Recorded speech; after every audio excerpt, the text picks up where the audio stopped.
자, 그러면 계속 이어서 가도록 하겠습니다.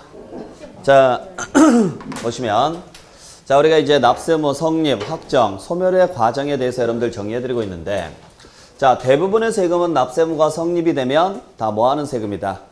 신고하고 납부하는 세금이라 그랬죠? 자, 문제는 이때 요 신고 납부는 누가 시켜서 하는 거예요? 내가 알아서 해야 돼요? 내가 알아서 스스로 해야 되죠? 우리가 스스로 하는 것을 뭐라고 하느냐면은 의무라고 하고요. 이때 요 의무사항을 법률로 규정을 해놨다면 반드시 이행을 해야 돼요. 근데 세법은 법이죠? 그래서 법률상 의무입니다. 아셨죠? 문제는 이러한 의무를 이행하지 않았을 때가 문제예요. 자, 신고하고 납부하라고 했는데 이를 이행하지 않았다면 법률상 의무에 대해서 그 의무를 이행하지 않게 되면 반드시 제재 조치가 들어가요. 그때 법률상 의무를 이행하지 않았을 때 받는 제재가 뭐예요? 벌금이나 과태료입니다. 아시겠어요? 자, 그래서 우리가 각종 법률에는 과태료 규정이 다 규정돼 있어요. 왜냐? 법률에 적혀 있는 것들은 전부 다 뭐에 해당하는 것들이냐면 다 의무사항이에요. 반드시 하셔야 됩니다. 이러이러한 것은 반드시 하시면 안 됩니다. 무단횡단은 하시면 절대 안 됩니다. 그죠? 자, 장애인 주차구역에 일반인들이 주차하면 절대 안 됩니다. 그러한 것들이 전부 다 뭐예요? 의무사항이에요. 근데 그러한 것들을 위반했을 경우에는 제재 조치로 구속이 되는 게 아니라 돈을 내게 만들죠. 그때 하는 제재가 과태료죠? 역시 세법도 법률이에요. 그래서 법률상 의무를 이행하지 않게 되면 역시 세법도 과태료를 부과를 해야 되는데 유일하게 법률 중에서 세금만 과태료 대신 뭘 부과하느냐면 세금을 부과를 하도록 돼 있죠. 이때 과태료 대신 부과하는 세금을 뭐라고 하느냐면 가산세라 그래요. 잘 기억하셔야 돼요. 자, 그래서 벌금이나 과태료 성격으로서 부과하는 세금이 있다. 그걸 뭐라고 한다? 가산세라고 한다. 그래서 유일하게 법률 중에서 과태료 규정이 없는 법률이 세법이에요. 그렇다고 해서 과태료가 아예 없는 게 아니라 과태료 대신, 즉 벌금이나 과태료 대신 뭘 부과한다라는 거예요? 세금을 부과하도록 돼 있어요. 그래서 그때 부과하는 세금을 우리는 가산세라고 하죠. 세자를 썼다라는 이야기는 세금이라는 이야기예요. 근데 원래 나오면 안 되는 세금인데 어떨 때만 나온다. 의무를 이행하지 아니할 때만 붙이겠다 이 이야기입니다. 잘 기억하셔야 돼요. 자, 그러면 이 가산세는 모든 세금에 다 붙을까요? 아니에요. 뭐가 있는 세금에만 붙는다? 의무가. 그러면 애초부터 의무 자체가 존재하지 않는다면 가산세도 존재할 이유가 없죠. 이해되셨어요? 그래서 재산세나 종합부동산세에는 가산세 규정이 없어요. 왜? 무슨 의무가 없으니까? 신고하고 납부할 의무가 없으니까. 그래서 재산세, 종합부동산세는 원래부터가 처음부터 뭘 받아서 내는 세금? 고지서 받아서 내는 세금이고 취득세나 등록면허세나 소득세는 원래는 신고 납부를 해야 되는데 이를 이행하지 않았다면 뭘 포함해서? 가산세까지 포함해서 고지서 받아서 내는 거예요. 그러니까 우리가 취득세 고지서가 왔다. 취득세인데 고지서로 왔다. 그 말은 무슨 말이에요? 신고 안 했다는 이야기죠. 그래서 그 고지서에 적힌 금액은 뭐가 포함된 금액이에요? 가산세가 포함된 금액이에요. 소득세인데 고지서로 왔다. 그러면 역시 신고를 안 했다는 이야기고 그 금액에는 뭐가 포함돼서 왔어요? 가산세가. 근데 재산세가 고지서가 왔다. 그러면 그 금액에는 그냥 순수하게 재산세만 들어가 있는 거예요. 여기에는 가산세가 포함돼 있다, 안 돼 있다? 안 돼 있죠. 자, 그렇게 해서 가산세까지 포함해서 고지서를 받던, 가산세 없이 고지서를 받던, 고지서를 받는 순간 우리는 의무자다, 아니다? 아니라 그랬죠? 이때부터는 채무자라 그랬죠? 채무자예요. 자, 이 전까지는 내가 알아서 내야 되는 거였지만 이때부터는 상대방이 나한테 청구한 거거든요. 그래서 이때부터 나는 의무자가 아니라 뭐다? 채무자예요. 문제는 이 채무자가 그 채무를 이행하지 않습니다. 즉 돈을 안 갚아요. 그러면 이때는 벌금을 내는 게 아니라 이자를 부담해야죠. 이자를. 채권 채무 관계에서 돈을 안 갚으면 당연히 이자 부담되는 게 맞아요. 자, 그래서 의무를 이행하지 아니할 때는 벌금이 붙고 채무를 이행하지 않게 되면 뭐가 붙고? 이자가 붙고 이때 붙이는 이자를 뭐라고 하느냐면 가산금이라 그래요. 그래서 제 날짜에 돈을 갚지 않았을 때 연체이자 성격으로 붙이는 게 있다. 이를 뭐라고 한다? 가산금. 자, 여기는 금자를 썼으니까 세금이다 아니다? 아닌 거예요. 그러니까 가산세하고 가산금하고 차이점 아시겠죠? 가산세는 뭘 이행하지 않았을 때? 의무를 이행하지 않았을 때 벌금 대신 부과하는 세금을 가산세. 이건 오직 어디에서만 나온다? 세법에서만 있어요. 다른 법률에서는 가산세 규정이 있을까요? 없을까요? 없어요. 민법, 공법, 중개업법, 공시법에는 눈 씻고 찾아봐도 가산세 규정은 없어요. 거기는 전부 다 뭐가 나와요? 과태료라고 나와요. 과태료. 그래서 여러분들이 중개업법이나 여기 가보시게 되면은 법률 배우시면 과태료 규정이 거의 다 나와 있어요. 근데 세법에는 과태료 대신 뭘 부과한다? 세금을 부과한다. 그걸 가산세라고 하고 고지서 받는 순간부터는 벌금이 아니라 이자가 붙어요. 이건 모든 고지서에는 다 붙어요. 그래서 우리가 전기요금, 수도요금, 과태료, 벌금 고지서 상관없습니다. 국민연금, 건강보험 다 모든 고지서에는 가산금 규정이 다 있어요. 그래서 우리가 고지서 보게 되면 날짜가 두 개가 나오죠. 하나는 납기내, 또 하나는 납기후. 그 두 개 금액 차이가 이거예요. 가산금 차이예요. 아셨죠? 자, 그런데도 안 냈다. 그러면은 압류해서 재산을 매각시켜버리죠. 이때 발생하는 비용이 있습니다. 이때 발생하는 비용을 체납자의 재산을 처분할 때 발생한다. 그래서 이를 뭐라고 하느냐면 체납처분비라 그래요. 영어를 잘 보셔야 돼요. 자, 그래서 신고 납부다, 보통징수다, 신고다, 결정이다. 그 다음에 가산세다, 가산금이다, 체납처분비다.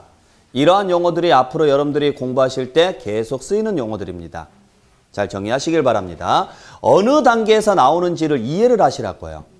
왜 얘가 가산세고 왜 얘를 가산금이라고 하는지를 알고 계시라고요. 둘 다 공통점은 더해지는 거예요. 근데 하나는 벌금 대신 더해지는 거고 하나는 이자 성격으로 더해지는 거고 이자가 붙으려면 채권 채무 관계가 형성이 돼야 되니까 고지서부터 나오고 고지서 나오기 전까지는 뭐고? 가산세고. 아셨어요? 자, 이때 우리 가산세의 종류에 대해서 몇 가지 좀 살펴보게 되면 자, 가산세는 뭘 이행하지 않았을 때 붙이는 거라고요? 그때 세법상 의무의 종류는 굉장히 많아요. 그 많은 걸 다 외울 수는 없고 딱 두 가지.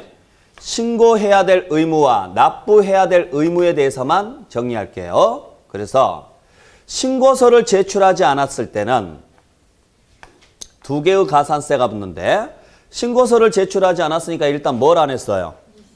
신고 안 했죠? 신고 안 한 것에 대해서 붙이는 가산세를 무신고 가산세라고 하고 신고를 안 했으니까 납부는 당연히 안 했을 거예요.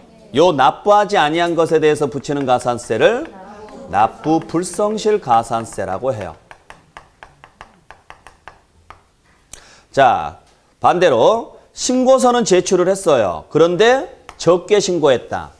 그러면 일단 신고서를 잘못 작성한 것에 대해서 붙이는 가산세, 과소신고 가산세라 그래요. 그리고 과소신고했으니까 납부도 과소납부했겠죠. 과소납부분에 대해서 붙이는 가산세가 납부 불성실 가산세예요.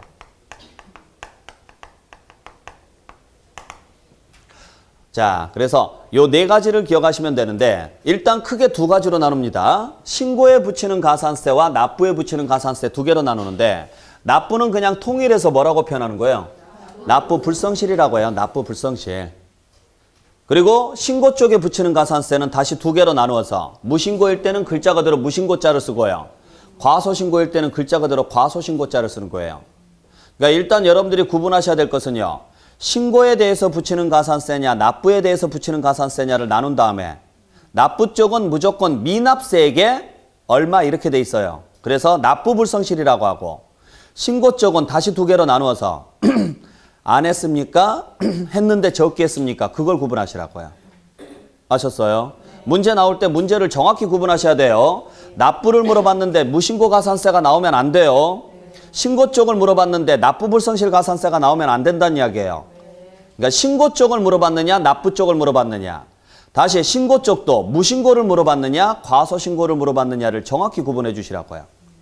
그때 무신고 가산세가 몇 프로입니까? 20%죠? 단 사기기타 부정한 행위는 40%예요. 과소신고 가산세는 10%예요. 단 사기기타 부정한 행위가 되면 40%고요. 대신 납부불성실 가산세는 그 미납세액에 하루 지날 때마다 10,000분의 3씩 붙입니다. 10,000분의 3. 자, 그러면 이걸 왜 이렇게 나눠놨을까? 두 사람 때문에 그러죠. 한 사람은 신고도 안 하고 납부도 안 한 사람이 있고요. 또 한 사람은 신고는 했지만 납부만 안 한 사람이 있고요. 요 두 사람 때문에 그래요. 자, 여러분들이 절차를 잘 봐야 돼요. 우리가 세금 납부는 어디에 했다는 거예요? 납부는? 은행에다 해야 돼요. 은행에다가. 세무사나 지자체 가서 하는 게 아니에요. 어디에 했다는 거예요? 은행에다가 납부를 하는 거죠. 문제는 은행에 납부하려면 가장 기본적으로 필요한 서류가 하나 있어요. 고지서나 영수증이 있어야 돼요. 고지서나 영수증 없으면은 납입이 돼야 안 돼요? 안 돼요. 그냥 돈만 들고 가서 나 이거 취득세인데 내려왔어요. 그러면은요 웃어요. 뭐 영수증을 줘야 뭐 도장을 찍어주든지 말든지 할 거 아니에요. 그게 없으면 안 돼요. 근데 그 영수증을 어디서 받아와야 돼요? 해당 세무서나 지자체에서 받아와야 돼요. 그걸 받으려면 뭘 제출을 해야 돼요? 신고서를 냈어야 돼요. 신고서를 냈어야 냈다라는 영수증과 금액을 적은 영수증을 준다고요. 그걸 들고 은행에 가서 납부하시는 거예요. 아셨어요? 제가 지금 드리고 싶은 말씀은 뭐냐? 신고서를 제출하지 않으면 납부는 불가능하다고요. 그러니까 신고 안 했으면 당연히 뭣도 안 한 거예요. 납부도 안 한 거예요. 문제는 신고서는 냈어요. 그래서 영수증까지 받았는데 사정이 생겨서 납부만 안 할 수도 있다는 거예요. 그래서 두 가지인데 납부를 안 했다. 그러면 왜 안 했을까를 생각해 봐야 돼요. 납부를 안 할 수 있는 이유는 여러 가지 이유가 있겠죠. 그죠? 하지만 대표적인 건 뭐가 있을까요? 그렇죠. 돈이 없어서예요. 그래서 돈이 없는 것은 죄가 아닙니다. 그럴 수도 있습니다. 있으니까 납부에 대해서는 그냥 통칭해서 뭐라고 표현하는 거예요? 납부 불성실 가산세라고 표현을 하고 여기에 대해서는 낼 때까지 하루에 10,000분의 30만 붙일게요 라는 이야기예요. 10,000분의 3이면 0.03%죠? 네. 그래서 하루에 0.03%니까 1년에 약 몇 프로 정도 되느냐면 10% 정도가 돼요. 1년에. 그러니까 1년 지나서 내더라도 몇 프로 정도만 붙이겠습니다. 10% 정도만 붙일게요 라는 이야기예요. 1년에 10%면 한 달에 1%가 나와요 안 나와요? 안 나오죠. 한 달에 1%가. 즉 다시 말해서 한 달 지나서 내시더라도 1%를 안 붙일 테니까 1% 못 되게 예를 들어서 0.8% 정도만 붙일 테니까 크게 부담 안 될 겁니다. 천천히 준비해서 내세요 이야기예요. 근데 이걸 안 했어요. 이걸 안 하면 이때는 의도적으로 보는 거죠. 그죠? 자, 이건 돈 들어요 안 들어요? 이건 돈 드는 행위가 아니에요. 신고서 제출하는 것은 서류만 쓰면 돼요. 서류 써가지고 내기만 하면 돼요. 그것도 직접 안 찾아가고요. 우편으로 발송해도 문제 하나 안 돼요. 아셨어요? 전자신고를 해도 되고 즉 인터넷으로 신고를 해도 되고 아니면 신고서 써가지고 우편으로 보내도 되고 아니면 가는 길에 내고 와도 돼요. 이건 돈이 드는 행위가 아니라고요. 근데 그걸 안 했다? 그러면 이건요. 의도적인 거죠. 여기에 대해서는 용서 안 하겠다고요. 그래서 이걸 다시 두 개로 나눠서 아예 신고를 안 했으면 20%를 붙이는 거고 그나마 신고했지만은 적게 신고했으면은요. 10%를 붙이는 거예요. 아시겠나요? 그러면 무신고는 20%예요. 과소신고는 10%고 당연히 무신고가 과소신고보다는 더 나쁜 놈이잖아요. 그래서 무신고가 조금 더 높게 붙는 거예요. 근데 요 20%는 납부불성실 가산세에 비하면 2년치예요. 2년치. 그렇잖아요. 그러니까 신고서 한 장 제출하지 않음으로 인해서 순식간에요. 납부불성실 가산세 2년치가 한꺼번에 붙어버리는 거예요. 거기에다가 납부도 안 했을 거니까 납부불성실은 하루 지날 때마다 계속적으로 몇 프로씩 붙어 나가고 0.03%씩 붙어 나가는 거고. 그 말은 무슨 말인지 아시겠어요? 돈이 없어도 무엇은 하시라고요? 신고는 제대로 해주세요. 이야기예요. 자, 돈이 없으니까 신고까지 할 필요 없다가 아니라 신고라도 제대로 해주시면 몇 프로는 피해갈 수 있다는 거예요. 20%는 피해갈 수 있지 않겠습니까? 라는 이야기예요. 그리고 돈은 천천히 내세요. 라는 이야기예요. 물론 빨리 내주시면 좋겠지만 조금 늦게 내시더라도 크게 부담이 된다 안 된다? 안 되는 거예요. 6개월이 지나서 내더라도 5%가 채 안 돼요. 아셨어요? 그래서 그냥 천천히 내셔도 됩니다. 물론 준비되는 대로 내시면 좋겠지만 그게 준비가 안 되더라도 마음 급하게 먹지 마십시오. 하지만 신고서는 정상적으로 제출해 주세요. 라는 이야기예요. 그래서 이걸 두 개로 쪼개놓은 이유가 그거예요. 아시겠어요? 그래서 예를 들어서 물론 신고서를 제출하지 않거나 과소신고한 게 사기 행위면 이때는 그냥 무조건 40%입니다. 사기는 둘 다 똑같은 놈이에요. 그래서 신고 쪽에 가산되는 가산세는 10%, 20%, 40% 세 개가 있고 납부 쪽에 가산되는 세금은 0.03%예요. 1일 만분의 3. 그래서 신고 쪽하고 납부 쪽을 정확히 구분을 해주셔야 되는데 작년에도 시험 문제 나왔고 재작년에도 나왔고 그 전년도에도 나왔고요. 거의 안 빠지고 매년 출제돼요. 아셨어요? 잘 기억을 좀 해주셔야 돼요. 그리고 이때 요 세금은 그건 나중에 정리하기로 하고 자 그래서 내가 예를 들어서 상가 건물을 하나 취득을 했는데 상가 건물을 취득을 했는데 얼마에 취득했느냐면 10억에 취득을 했어요. 10억에. 그러면 정상적으로 계산을 하게 되면은 10억에 4% 계산을 해서 4천만 원의 세금을 내셔야 돼요. 근데 이걸 신고를 안 해요. 신고를 안 합니다. 아셨어요? 자, 그래서 상가 건물을 취득을 했는데 정상적으로 가면 이 정도 내야 되죠? 이 정도 내야 되는데 기한 내에 신고도 안 하고 납부도 안 했어요. 그러면 그 다음에는 해당 지자체에서 계산을 해서 뭘 보낼까요? 고지서 보내겠죠? 이때 고지서에 적힐 금액이 얼마냐? 이걸 계산했을 때 100일 만에 고지서가 온 거예요. 100일 만에. 기한이 지난 후에 100일 만에 고지서가 왔다. 그러면 고지서가 온 날까지만 가산세가 계산이 돼요. 고지서가 온 순간부터는 의무자가 아니라 채무자로 바뀌니까 이때부터는 가산세가 안 붙어요. 이해되셨어요? 그래서 봤더니 자 일단 얼마를 냈었어야 됐는데 4천만 원 안 냈으니까 그 4천만 원 고지서에 적혀서 오겠죠. 거기에다가 신고서 제출하지 않았으니까 4천만 원에 20%인 800만 원이 붙는다고요. 거기에다가 다시 그 4천만 원에 100일 만에 왔으니까 그 100일 곱하기 0.03%를 곱한 120만 원이 붙는다라는 이야기예요. 3%니까. 아셨어요? 그래서 고지서에는 4,920만 원의 금액이 적혀서 고지서로 와요. 많이 오죠? 1,000만 원 정도를 더 내는 셈이라니까요, 지금요. 그죠?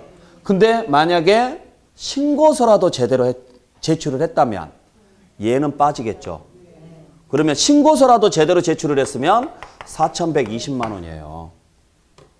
금액 차이가 꽤 나요. 그러니까 무엇은 제대로 하시라는 거예요. 신고라도 제대로 하시라고요. 당신이 4천만 원이 없어서 돈을 못 낼 수도 있어요. 있는 돈 없는 돈 다 끌어들이고 대출 받을 거 다 받아가지고 그걸 다 투자해서 상가를 매입을 했단 말이에요. 통장에 이제 우리 집 생활비 100만 원밖에 안 남아있어요. 지금 현재.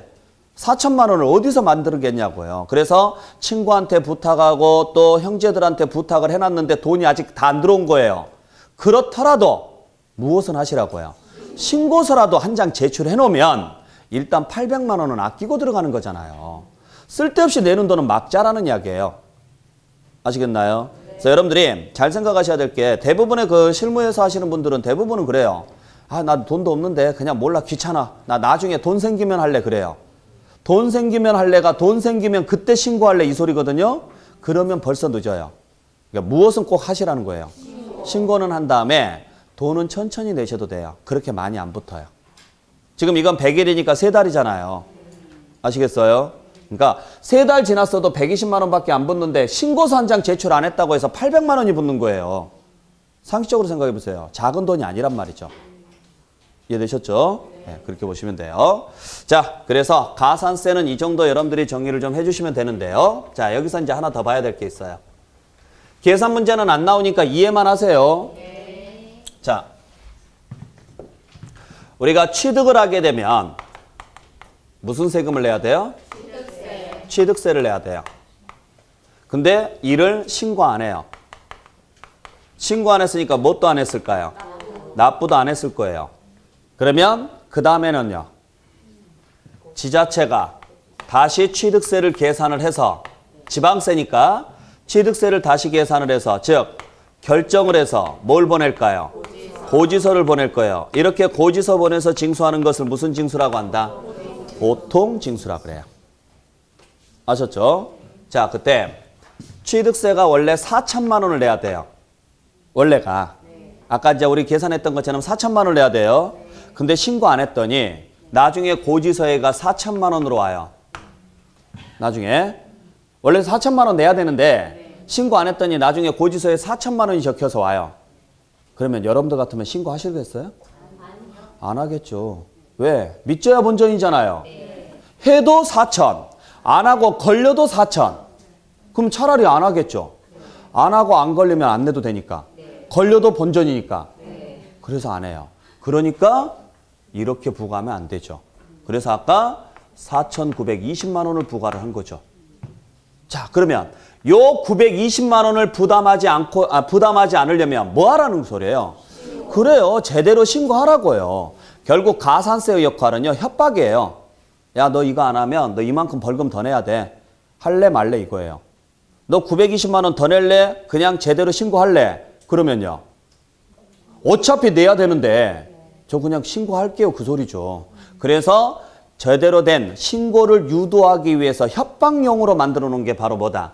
가산세예요. 그러면 여기에다가 얼마를 추가해서 920만 원을 추가해서 최종적으로 고지서 보낼 때는 얼마에 보낸다? 4,920만 원의 고지서로 발송한다 이야기예요. 그리고 여기에 뭐가 적혀 있을까요? 납기가 적혀 있는데 이때까지도 안 낸다. 그 다음부터는 이 금액에 뭘 붙이는 거고? 가산금을 붙이는 거고. 여기서부터는. 아셨어요? 자, 그때 자, 4천만 원 제대로 신고했으면 4천만 원만 신고하면 되잖아요. 이를 신고하지 않았기 때문에 나중에 가서 정부에서 결정을 해서 고지서 보낸 거죠. 그때 4,920만 원을 만들어서 보내요. 결국 가산세의 역할은 뭐냐? 가산세 역할은 뭐예요? 세금을 더 내게 만드는 거예요. 그래서 부담을 뭐 하는 겁니까? 늘리게 하는 거예요. 부담을 늘어나게 하는 거예요. 부담이. 요 부담이 늘어나는 게 부담된다면, 즉 세금이 늘어나는 게 부담된다면 제대로 뭐 할 것이니까? 그러면 취득세에다가 뭘 더해야 취득세가 늘어나느냐 이거예요. 여러분들 취득세에다가 뭘 더해야 취득세가 늘어나요?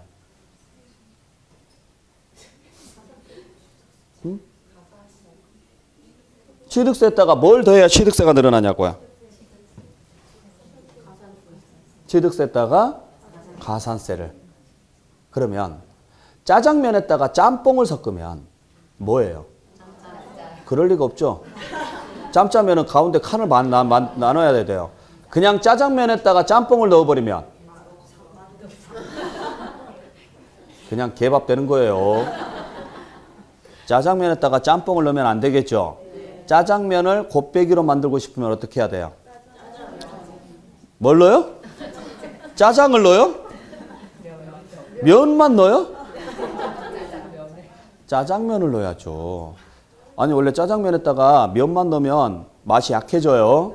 맛이 없어지고요. 짜장면에다가 짜장을 넣으면 진해져요. 짜장면에다가 다른 짜장면을 더해야 그 맛 그대로 2배가 되는 거예요. 그렇지 않아요? 그게 맞죠.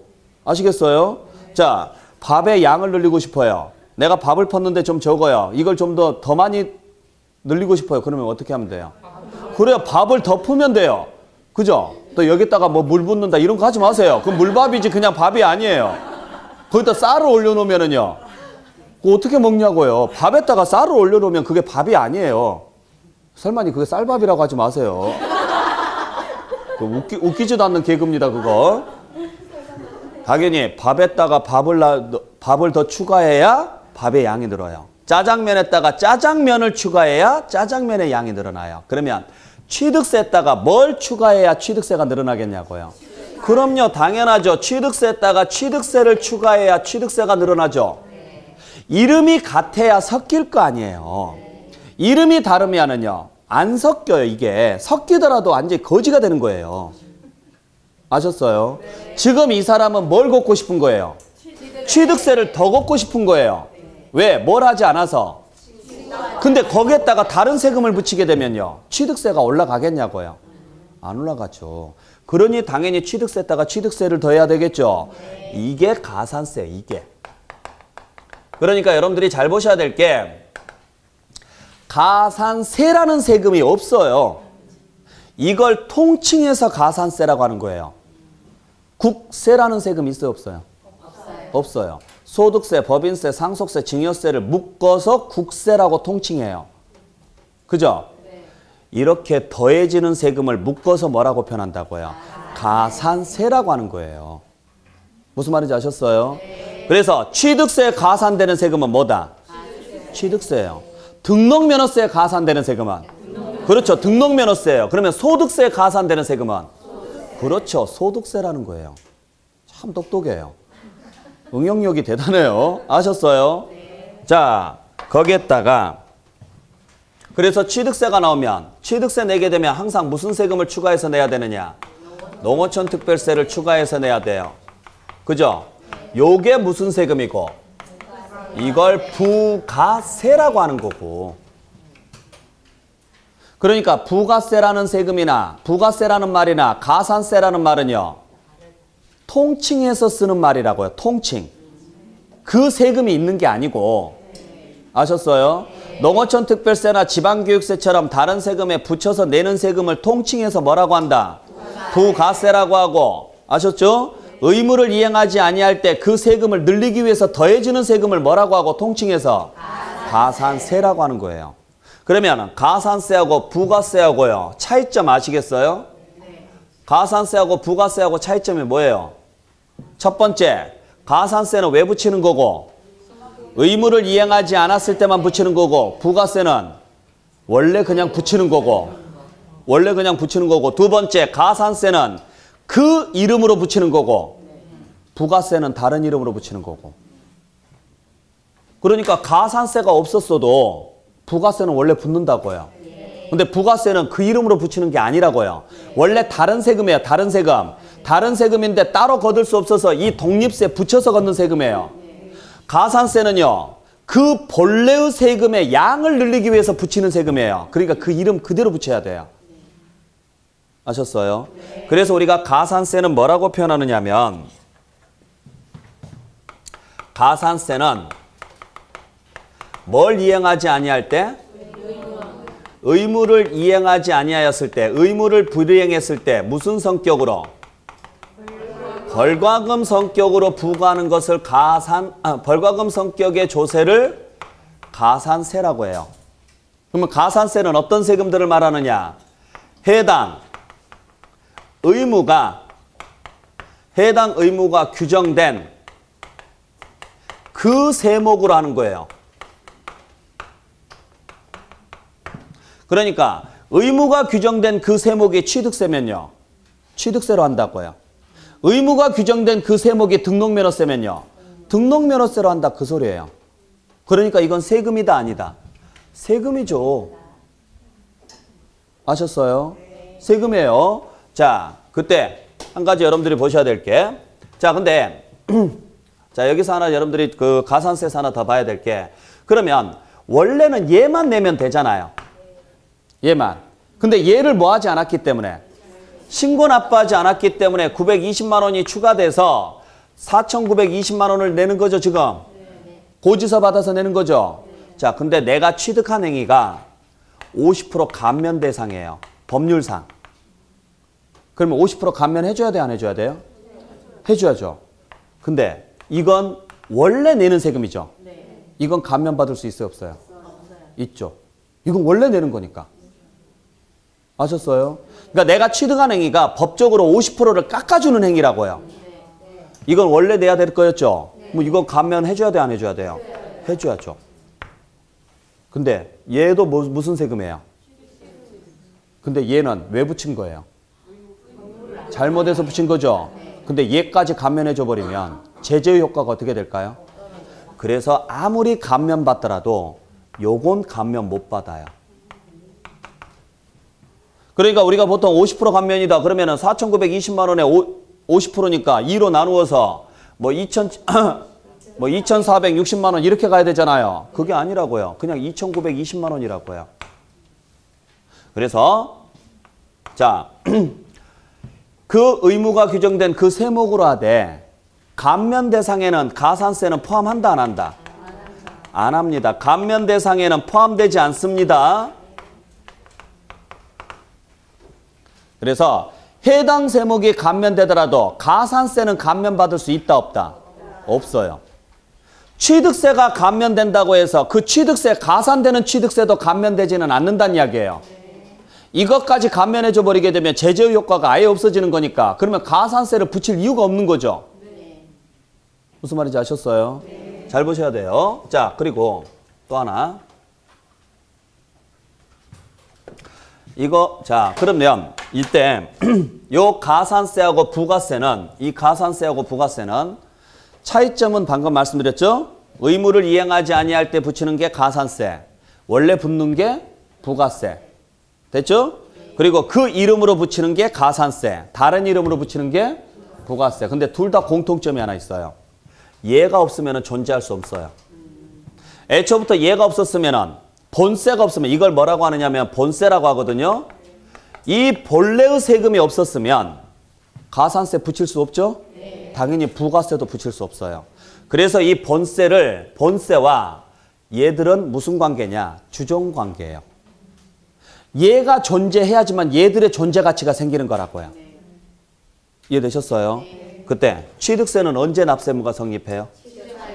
취득할 때 성립하죠. 그러면 여기에 가산될 요 세금은 언제 납세무가 성립할까요? 언제?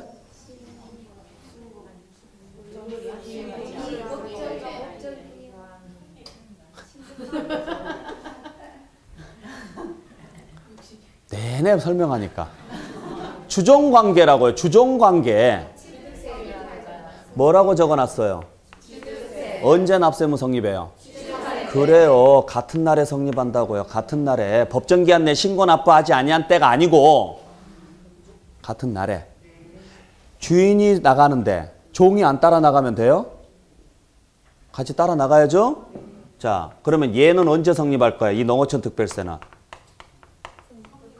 그럼요. 같이. 그래서 여러분들 절대 헷갈리지 마세요. 여러분들 성립이 무슨 말이냐면 성립이 세금을 내라는 거예요? 아니에요. 세금을 내라는 게 아니라 세금을 준비하라는 거예요. 준비. 낼 의무가 있으니까 준비하십시오라는 이야기죠. 세금 낼지 안 낼지는요. 확정 절차에 가봐야 알아요. 자, 우리가 취득을 했어요. 취득을 했으면 취득세 납세 의무는 생겼죠. 그렇다고 취득세 내요? 아니에요. 법률상 감면 대상이거나 면제 대상이거나 비과세 대상이면요. 세금을 안 낼 수도 있다고요. 낼지 안 낼지는 언제 나와요? 확정할 때 나온다고요. 확정할 때. 근데 그건 확정 전까지는 알 수가 없죠. 알 수가 없으니까 준비는 하자고요. 자, 여러분들이 캠핑을 갑니다. 캠핑을 갈 때 라면 가져가요? 안 가져가요? 라면 왜 가져가요? 뭐라고요? 간식. 그래요. 생라면 간식이에요. 자, 라면을 왜 가져갑니까? 먹고 싶으니까. 안 그래요? 라면 안 가져가세요? 캠핑 때 먹는 라면이 제일 맛있어요. 그죠? 밖에서 먹는 라면 진짜 맛있죠? 가져갑니다. 문제는 다 먹어야 돼요? 그냥 가져와도 돼요? 자, 중요한 건 그냥 가져와도 된다라는 거죠. 꼭 안 먹어도 되죠. 먹고 싶으면 먹고 갔는데 먹기 싫으면 안 먹어도 돼요. 근데 중요한 건 가지고 가자예요. 왜? 그렇죠. 먹을 수도 있으니까. 자, 먹을지 안 먹을지는 언제 가봐야 한다? 캠핑을 가봐야 한다. 그때 상황에 따라서. 근데 지금은 안다 모른다. 모르지만 먹고 싶을 수 있잖아요. 그러니까 뭐 하자고요? 준비하자고요. 그게 성립이라고요. 자, 라면을 챙겨가야 가서 먹을지 안 먹을지 선택권이 2개나 생겨요. 그죠? 근데 애초부터 안 챙겨가면 선택권은 없어요. 못 먹는 거예요. 자, 취득을 하면은 취득세가 나올 수 있죠. 낼지 안 낼지는 나중에 생각하자고요. 캠핑 가서 생각하자고요. 하지만은 지금은 먹을 것 같아요. 나올 수 있을 것 같아요. 그러니까 뭐 하자고요? 준비하자고요. 그리고 취득세는 가산세가 붙을 수 있어요, 없어요? 있잖아요. 나올지 안 나올지는 언제 가봐야 알고 기한이 지나봐야 알겠지만 지금은 모르죠. 하지만 나올 수 있으니까 준비는 하자고요. 농어촌 특별세 붙을 수 있어요, 없어요? 있다고요. 그러니까 준비하자고요. 아셨어요? 붙일지 말지는 나중 문제예요. 참고로 국민주택 규모, 즉 85제곱미터 이하 국민주택 규모 이하의 주택을 취득하면 취득세를 내더라도 농특세는 면제예요. 아시겠나요? 면제가 되더라도 성립은 해야 된다고요. 성립을 시켜놓은 다음에 면제를 시키는 거예요. 성립을 시킨 다음에 비과세를 때리는 거예요. 성립도 안 됐는데 면제하거나 비과세 줄 수 있다, 없다? 없다. 그러니까 세금을 내고 안 내고는 언제? 확정 때. 성립은 준비라고요. 아셨어요? 자, 그래서 본세가 성립이 되면 얘 때문에 발생할 수 있는 가산세나 부가세도 같은 날에 성립한다고요. 성립은. 잘 기억하셔야 돼요. 자, 그래서 여러분들 교재 53페이지 가보세요. 자, 교재 53페이지에 가보시게 되면 12번을 보세요. 양가로 12번에 뭐가 나와 있습니까? 지방교육세가 나와 있습니다. 지방교육세 나와 있죠? 거기에 보시게 되면 언제 납세무가 성립한다고 돼 있어요? 처음부터 읽으세요. 처음부터. 언제? 그죠? 자, 여기서 그 과세 표준이 되는 세목 밑줄. 그 과세 표준이 되는 세목까지 밑줄. 됐어요? 요게 본세예요. 그러니까 그 과표가 되는 세목이 취득세면요. 취득세가 성립하는 때고 그 과표가 되는 세목이 등록면허세면 등록면허세가 성립하는 때고 그 과표가 되는 세금이 소득세면 소득세가 성립하는 때고 이런 식으로 간다고요. 아셨어요? 그 밑에 가산세는 언제 납세무가 성립한다고 돼 있어요? 그죠? 가산할 지방세 밑줄. 가산할 지방세. 요게 본세라고요. 그 가산할 지방세가 취득세면 뭐고? 취득세가 성립하는 때고 가산할 지방세가 등록면허세면 등록면허세가 성립하는 때라고요. 다음 장에 넘겨보세요. 다음 장에 11번 가보세요. 11번에 뭐가 나와 있습니까? 농어촌 특별세 나와 있죠? 언제 납세무가 성립한다고 돼 있어요? 그렇죠. 여기는 아예 본세라고 줬어요. 본세. 그 밑에 가산세는 언제 납세무가 성립한다? 가산할 국세 납세무가 그렇죠. 가산할 국세 밑줄. 이게 본세라고요. 자, 앞에서 봤던 지방교육세와 지금 본 농어촌 특별세. 지방교육세하고 농어촌 특별세는요. 공통점이 2가지가 있습니다. 지방교육세하고 농어촌 특별세의 공통점은 둘 다 목적세이면서 부가세입니다. 아까 목적세 5개 안에 농어촌 특별세하고 지방교육세 다 들어가 있어요. 그리고 이 2개는 부가세예요. 또 따로 걷는 게 아니라 다른 세금에 붙여서 걷는 거예요. 자, 그래서 이 둘 다 따로 성립일이 있다, 없다? 없다. 성립일이 따로 있는 게 아니라 본세가 성립할 때 같이 성립한다. 주인 갈 때 같이 따라가자 이 소리예요. 그리고 가산세도 둘 다요. 가산할 국세가 성립하는 때, 가산할 지방세가 성립하는 때라고 돼 있죠. 법정기한 내에 신고 납부하지 아니하는 때라고 안 돼 있단 말이에요. 그러니까 가산할 국세나 가산할 지방세가 성립할 때 그 가산세도 같이 성립시키라고요. 성립시켜놓고 나서 기한 내에 신고 납부를 제대로 했으면은요.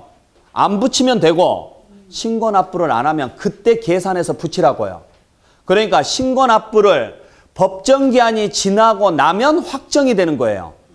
성립이 되는 게 아니라. 아셨어요? 라면을 챙겨갔는데 안 먹을 수도 있고 먹을 수도 있다고요. 그건 그때 가서 확인하자고요. 무슨 말인지 아셨죠? 그래서 절대 깔리시면 안 돼요. 그래서 가산세는 가산할 국세 또는 가산할 지방세가 성립하는 때라고 해야 되고요. 그 다음에 부가세인 농어촌 특별세나 지방교육세는요.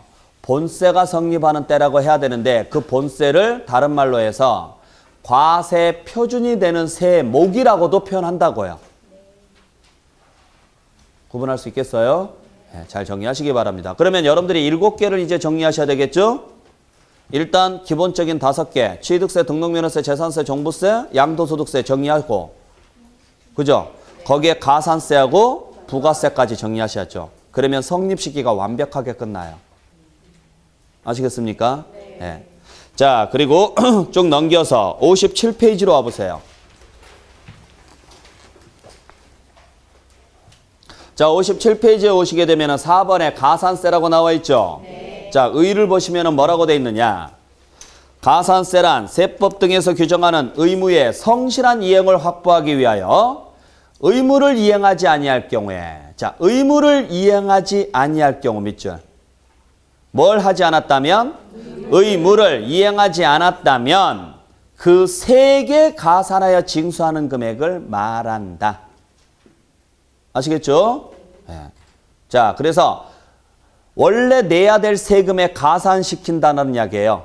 그래서 세액에 가산하여 징수하는 금액을 말하는데 다만 가산금은 포함하지 아니한다. 그죠? 가산세가 먼저예요? 가산금이 먼저예요? 가산세. 그러니까 가산세 계산할 때는 가산금은 존재하지도 않는 거예요. 포함할 수 있다 없다? 없는 거예요. 자, 그리고 특징해 보시면 양가로 1번에 가산세는 해당 의무가 규정된 그 국세 또는 지방세의 세목으로 한다. 무슨 말인지 아셨죠? 그 의무가 규정된 국세 또는 지방세로 한다고요. 그러니까 그 의무가 규정된 지방세가 취득세면요. 취득세로 하고 그 의무가 규정된 국세가 소득세면 소득세로 해라 이 소리예요. 그 세목으로 하라고요. 그 세목으로. 이해되셨어요? 그리고 다음 장에 넘겨보시면 양가로 2번에 해당 국세 또는 지방세를 감면하는 경우 가산세는 그 감면 대상에 포함되지 않는다. 그 본세가 감면된다고 해서 그 가산세까지 감면되지는 않는다라고요. 이름만 같을 뿐이지 내용은 다르니까. 아셨죠? 그 두 가지 기억을 해주시고. 그 밑에 가산세 종류에서 무신고 가산세 쭉 내려와서 과소신고 가산세 오른쪽에 양가로 3번에 납부불성실 가산세 나와 있죠? 이건 그냥 참고로 보시면 돼요. 정리해놨으니까. 아시겠습니까? 네. 자, 그리고 다음 장에 보시면은 이제 뭐가 나와 있느냐? 가산금이 나와 있죠? 자, 우리 가산금은 뭘 받은 사람이? 고지서를 받은 사람이 고지서상 납부기한까지 납부하지 아니할 때 무슨 성격으로 부과하는 거다? 이자 성격이에요. 아셨죠? 그래서 고지서부터는 가산금이 나오기 시작하는 거예요. 자, 이때 우리 가산금은 두 종류가 있습니다. 일반 가산금이 하나 있고요. 중가산금이 있어요. 그때 자, 이때 가산금을 판단할 때 주의하셔야 될 것. 이자죠. 이자는 일 단위로 붙인다, 월 단위로 붙인다?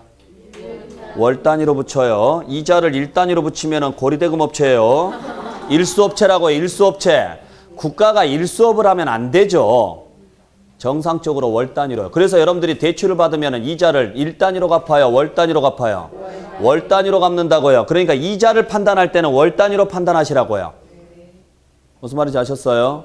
자, 그때 가산금이 있고 중가산금이 있습니다. 중자가 붙었다는 이야기는요. 그만큼 뭐 한다는 이야기예요? 무거울 거라는 거예요. 중자가 붙었다는 이야기는 무거울 중이거든요. 아셨죠? 그때 우리 이자는 어떻게 계산해요? 원금에다가 이자를 곱하죠. 여기서 원금은 바로 이 고지세액이죠. 이게 원금이잖아요. 이 돈을 갚아야 되거든요. 근데 이 돈을 갚지 않았기 때문에 이자를 붙이는 거죠. 그래서 이때는 뭐라고 하느냐. 그 고지서액이라 그래요. 고지서에 적힌 금액을 말하는데 이 금액 안에는 가산세가 포함되어 있을 수 있다라는 거죠. 파란 선으로 고지서를 받았으면 가산세 포함해서 왔겠죠.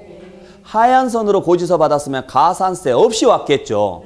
그러니까 가산세가 포함되어 있을 수 있죠. 상관없다고요. 그 포함된 금액에 처음 한 달은 3%예요. 여기까지가 납기 후예요. 고지서에 표시되어 있다고요. 그리고 납기 후까지 안 냈다. 그 다음 달부터는 1.2%예요. 이건 고지서에는 표시 안 돼요. 자동으로 붙어요. 그리고 얘는 매달 붙여요. 매달. 자, 그래서 처음 한 달은 몇 프로 붙이고요? 3%. 그 다음 달부터는 몇 프로씩? 1.2%씩 계속 붙여나간다고요. 계속. 언제까지 붙여나가느냐? 최장 60개월까지만 붙여요. 최장 60개월. 네. 결국 5년 동안 붙이겠다는 이야기죠. 네. 만약에 이 제한을 두지 않게 되면은요, 이자가 원금을 넘어가는 문제점이 생겨요. 그러면 국가가 국민을 상대로 이자 장사를 해서는 안 되잖아요. 그래서 제한을 둔 거예요. 몇 개월치까지만 붙이겠다. 60개월이에요. 60개월. 즉 5년까지만 이자 붙이겠다 그 소리예요. 그러면 1.2%에 60개월이니까 최대 몇 프로 나와요? 12 곱하기 6은 그래요. 72%. 거기에 3%까지 추가하니까 최대 이자는 75%까지 붙을 수 있다고요. 그래서 여러분들께서 고지서 받고 나서요. 그냥 버티면 10년을 버티든 20년을 버티든요. 버티면 그냥 고지서상 금액의 75%예요. 이자는. 아셨어요? 그러니까 5년이 지나죠. 60개월이 지나죠? 60개월이 지나면 그 다음부터는 이자 없이 그냥 가요. 이자 없이. 물론 그때까지 가는 경우는 거의 없어요. 그 전에 압류 들어와서 매각이 들어가요. 매각이 들어가는데 만에 하나 5년이 지나더라도 고지서 상태로 5년이 지나더라도 이자는 딱 75%까지만 붙는 거예요. 그러니까 내가 1,000만 원짜리 고지서를 받았는데 그냥 귀찮아서 안 내고 버티고 있다. 그러면 계속요. 내라고 고지서 날라오고 독촉장 날라오고 그러겠죠. 에라 몰라 그냥 버틴다. 그러면은 그냥 1,750만 원이라는 거예요. 쉽게 말하면. 아시겠어요? 네, 그렇게 보시면 돼요. 계산 문제는 안 나오니까 신경 쓰지 마시고요. 그래서 우리가 처음 한 달만 몇 프로? 3%. 그 다음 달부터는 1.2%씩이에요. 그렇기 때문에 자, 내가 고지서를 받았어요. 고지서를 받았는데 여기에 납기가 언제로 적혀 있느냐면 7월 31일로 적혀 있어요. 그러면 나는 언제까지 내야 돼요? 7월 31일까지 내야 되는데 안 냈어요. 그러면 날짜는 자동으로 한 달 연장돼요. 8월 31일로. 그래도 안 내죠? 그러면 날짜는 또 한 달 연장돼요. 9월 30일로. 그래도 안 내면 또 한 달 연장돼요. 10월 31일로. 그래도 안 내면 또 언제까지? 아니라고요. 평생. 평생. 압류해서 매각될 때까지. 아셨어요? 그래서 죽었어요. 안 내고. 그러면 상속돼요. 그래서 상속인이 계속 책임져야 돼요. 아시겠어요? 네. 그때 처음 한 달 동안 안 낸 것에 대한 이자가 3% 붙는다고요. 3%. 여기까지가 어디에 표시가 돼 있어요? 고지서에가 표시가 돼 있는 거예요. 여기까지가. 그래서 납기 내, 납기 후라고 돼 있는 거죠. 그 다음부터 안 낸다. 안 냈다. 그래도 안 냈다. 그러면 그 다음부터는 계속요. 1.2%, 또 1.2%, 또 1.2%, 또 1.2%, 또 1.2%. 요게 60번이 붙는다고, 이게 최대. 그리고 60개월이 지났어요. 그러면 5년 지났죠. 그 다음부터는 이자 없이 기한만 연장돼요. 물론 그 전에 압류가 들어와서 매각이 됐으면 상관이 없고, 만약에 압류가 안 들어오거나 아직 매각이 안 됐다면 계속 연장되는 거예요. 죽는 그날까지. 이자 비싸요, 안 비싸요? 비싸요? 진짜? 여러분들이 돈 빌려줬는데 여러분들 친구분이 또는 여러분들 아시는 분이 20년 동안 안 갚으면요. 이자 얼마 받을 생각이에요? 아, 그렇죠. 원금이라도 제발 좀 달라고 하겠죠. 근데 마음은 이자 얼마 받고 싶어요? 그럼요. 여러분들 같았으면은요, 10년간 만약에 안 갚으면요, 200%, 300% 받을 거예요. 이자를. 그게 당연한 거 아니에요? 국가는 30년을 안 내도 75%만 붙이는 거예요. 많은 거 아니에요. 아셨어요? 최대한 양보한 거예요. 단, 요 중과상금은 한 번 붙인다, 계속 붙인다? 계속 붙여요. 그래서 단서가 하나 붙어요. 뭐가 붙느냐? 국세는 100만 원 미만인 경우, 지방세는 30만 원 미만인 경우에는 징수하지 않도록 돼 있습니다. 뭐에 한해서만? 중가상금에 한해서만. 중가상금에 한해서만. 그러니까 100만 원 미만이거나 30만 원 미만이더라도 무엇은 징수하겠다? 가산금은 징수해요. 가산금은.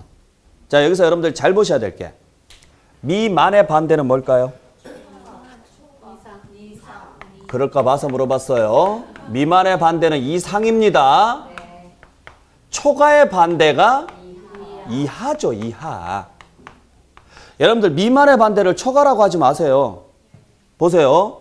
자, 1억 원을 기준으로 해서, 1억 원을 기준으로 해서요, 1억 원 미만과 1억 원 초과라고 놓고 보면 1억은 어디로 가야 돼요?